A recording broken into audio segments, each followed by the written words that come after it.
begin by acknowledging the heart of the question. For those deep in the twin flame journey, plagued by separation, intensity, and a sense of irrevocable bonding, the thought of loving another more can feel like a betrayal of a divine contract. It's a question born of both deep hope and deep despair. But what if the question itself is a trick of the ego and the wound? What if the spiritual purpose of the twin flame connection isn't to create a singular, unsurpassable love, but to initiate a profound recalibration of how and who we love? This reading explores two paradigm-shifting insights that move beyond comparison and into the realm of soul evolution.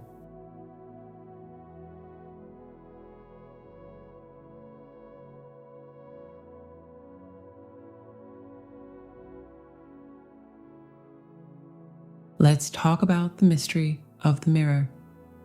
You stand there, raw and unraveled, having met the one soul whose gaze feels less like an introduction and more like a sudden, shocking remembrance. It's not hello, but oh, you, it's you. And in that cataclysm of recognition, a silent inner commandment is etched onto your heart. This is the love, the final, the ultimate, the unsurpassable. We build a shrine around that moment, don't we? We enshrine the dizzying resonance, the electric synchronicities, the feeling of your very DNA humming in recognition, and we call it the peak of love's mountain.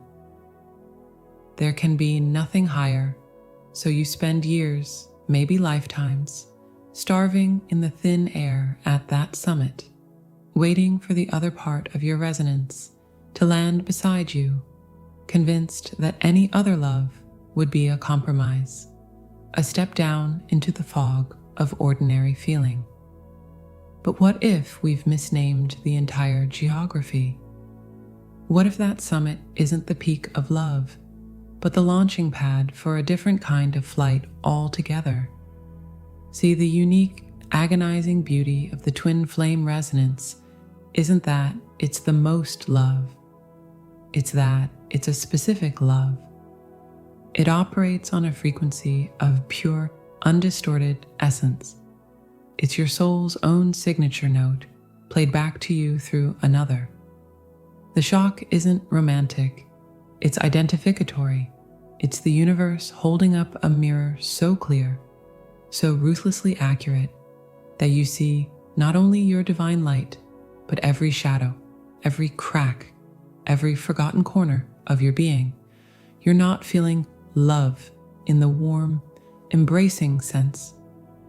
You're feeling the cosmological click of a key, turning in a lock you didn't even know you carried. And we, in our beautifully human way, mistake that earth-shattering click for the destination, when it is only the door swinging open. The love that can come after, the more peaceful, the more stable, the one that feels like a deep, sun-dappled forest instead of a lightning-lit desert. That love isn't more on the scale of that initial resonant frequency. It's a different harmonic entirely. Think of it like sound. Your twin flame is the pure, fundamental tone, the 440 Hz A that orchestras tune to. It is essential, defining, clarifying. But music isn't made from a single tuning pitch. Music is created in the relationship between notes, in the thirds, the fifths, the rich, complex chords. After you have been tuned by that fundamental tone, you're finally in pitch.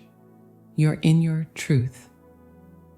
And from that place of alignment, you can now harmonize with another soul, not in a shocking unison, but in a chord. A chord creates something new, a richer, deeper, more layered soundscape than a single note ever could. That chord, that's the love you build. It contains stability, choice, companionship, ease. It doesn't surpass the fundamental note. It incorporates and transcends it by building upon it. The note was the prerequisite. The chord is the masterpiece. This is the alchemy they rarely tell you about. The Twin Flame Journey isn't a romance novel. It's a spiritual boot camp of the highest order. Its purpose is deconstruction.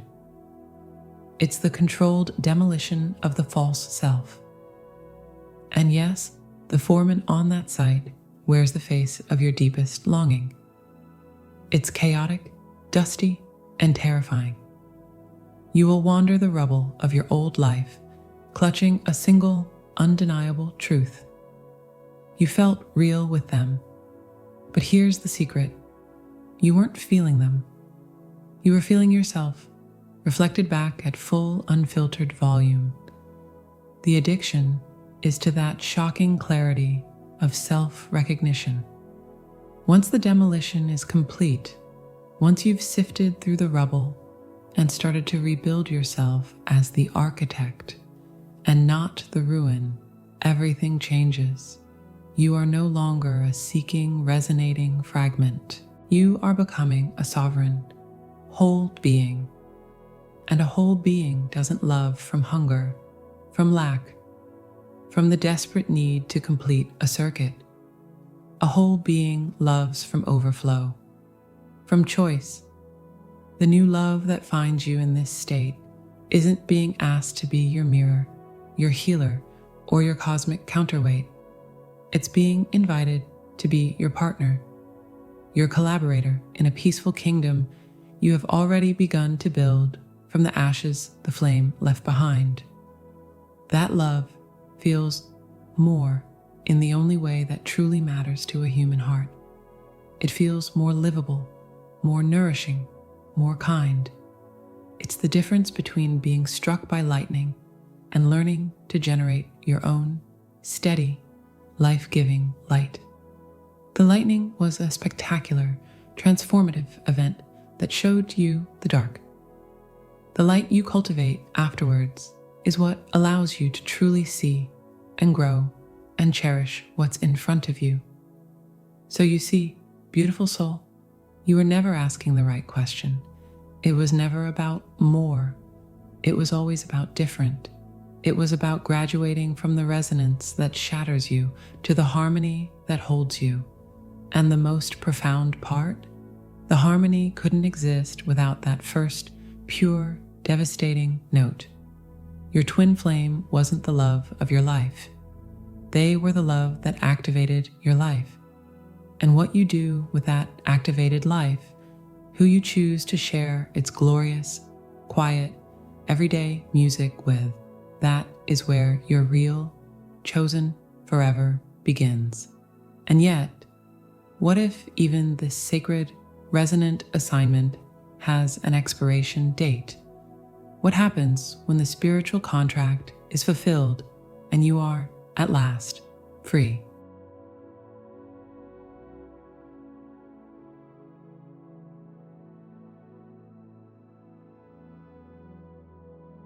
Let's dismantle a sacred prison, shall we? The one we built ourselves with the very bricks of destiny and divine union. You see, we've been sold a romance novel when we were actually enrolled in a spiritual special ops training. And nobody, least of all your soul, it seems, thought to give you the full mission brief.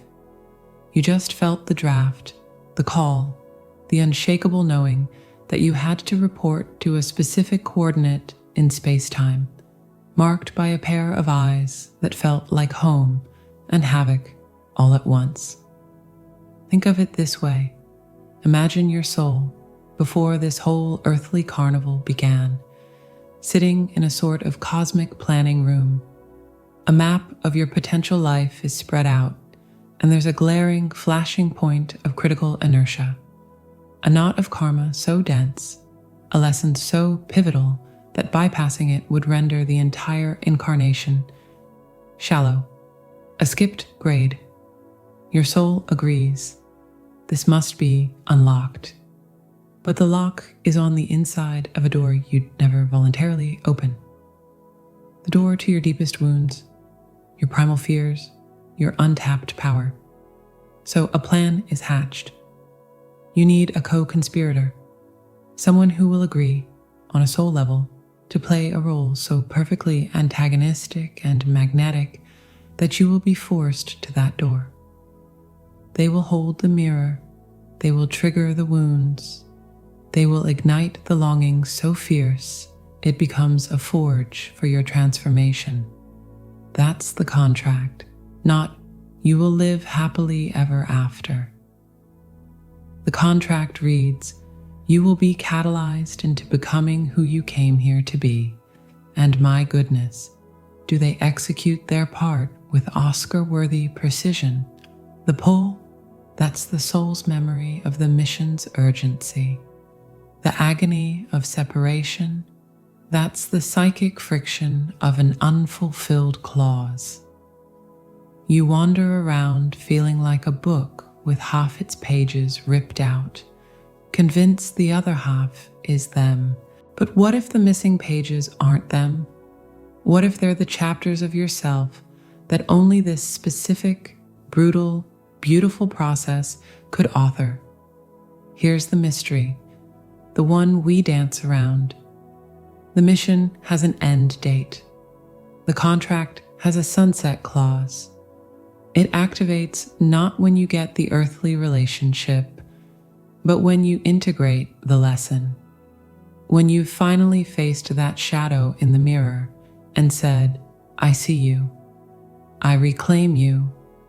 When you've stopped waiting for them to heal you and realize you were the surgeon all along. When the creativity born of your pain has been birthed into the world, or the compassion forged in your fire begins to warm others. That's the signature on the dotted line. That's the mission accomplished. And then a quiet miracle occurs. The gravity lessens. The obsessive thought loop runs out of fuel. You think of them, and there's a pang, yes, but it's coated in a strange, sweet gratitude, not the acidic hunger of need. It feels more like remembering an intense, transformative professor from your past, not a lost limb. Why? Because the energy that bound you, that frantic, fated, compulsive energy, was the energy of the assignment itself. It was the spiritual adrenaline. Once the work is done, the adrenaline dissipates. What remains is the truth, the respect, the soul recognition, but the need has clocked out. It's finished its shift. This is where you become free, truly, terrifyingly, gloriously free. You are no longer a cosmic employee desperately trying to complete a joint project with a ghost. You are a graduate, and in this newfound sovereignty, your heart's orientation shifts from a desperate search for completion to a curious openness to communion. You're no longer scanning every room for your missing puzzle piece. You're a whole intricate tapestry, wondering what other beautiful artworks might complement your colors. You can finally meet someone without the silent, desperate question, "Are you my twin flame?" Instead, you ask the human, holy question, do we build a beautiful piece together? The love you find then, the more peaceful, more stable love, is more because it is chosen, not compulsory. It's born in freedom, not fate. It's the difference between being conscripted into a spiritual war, no matter how noble, and electing to build a hearth in peacetime. One forges you in chaos.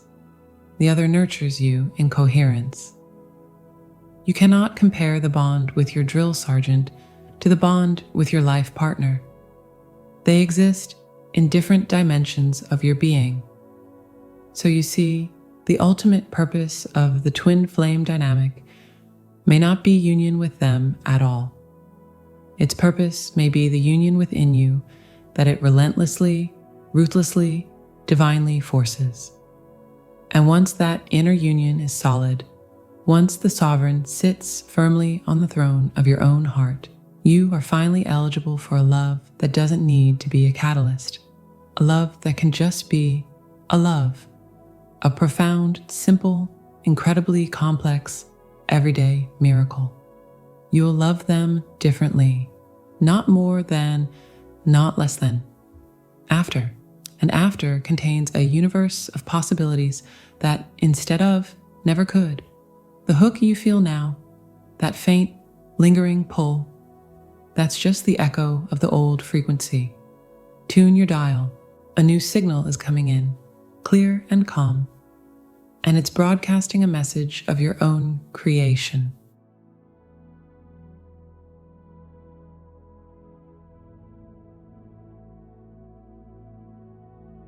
So here you are, after all that searching, all that aching, all those hours spent trying to decode a universe that seemed to speak only in riddles and heartbeats.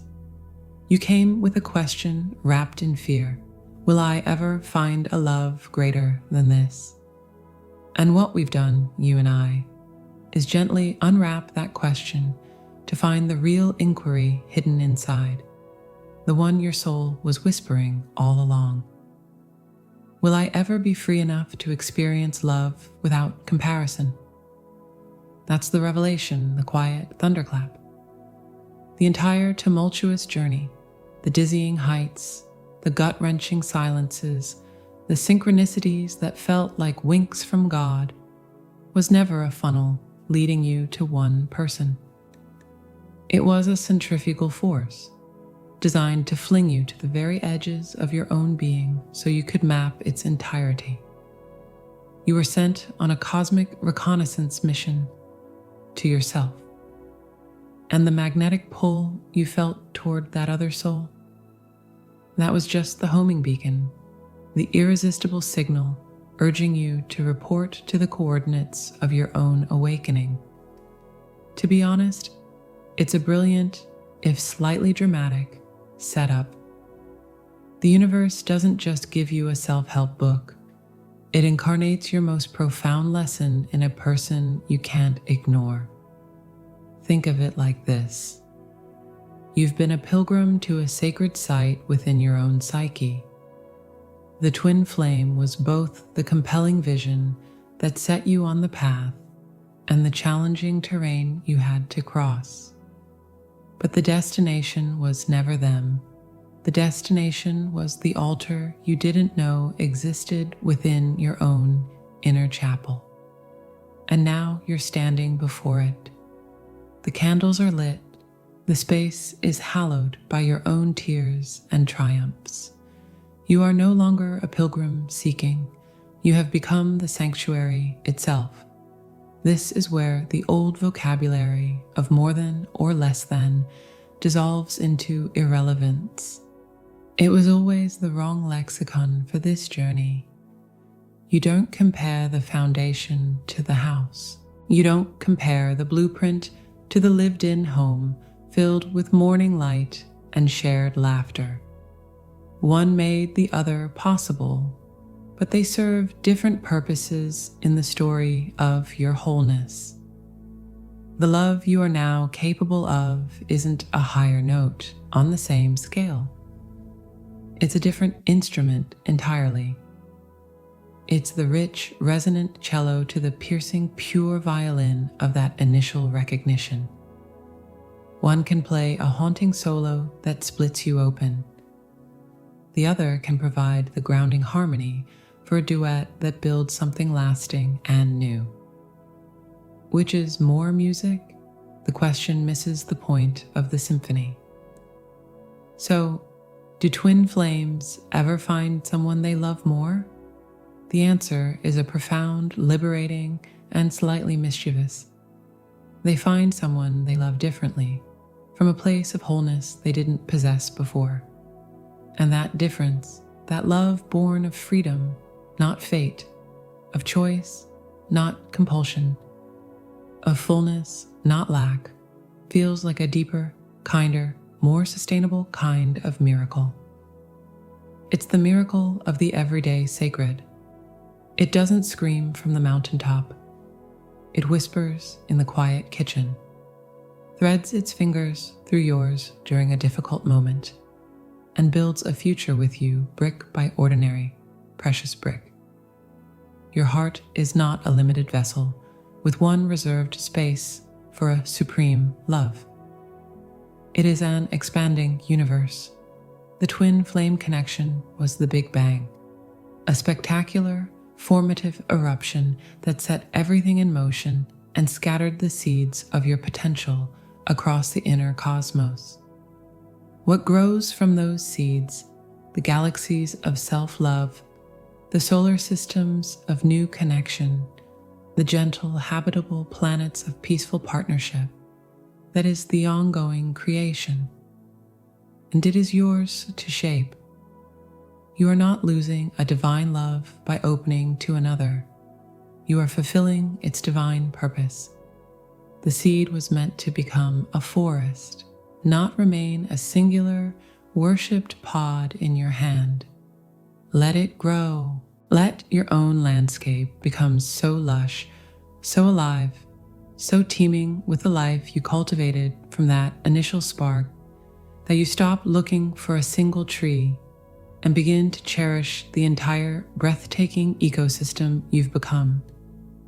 And in that ecosystem, you will know love, not as a haunting, but as a homecoming, not as a question, but as a quiet, certain answer you speak with your life every single day.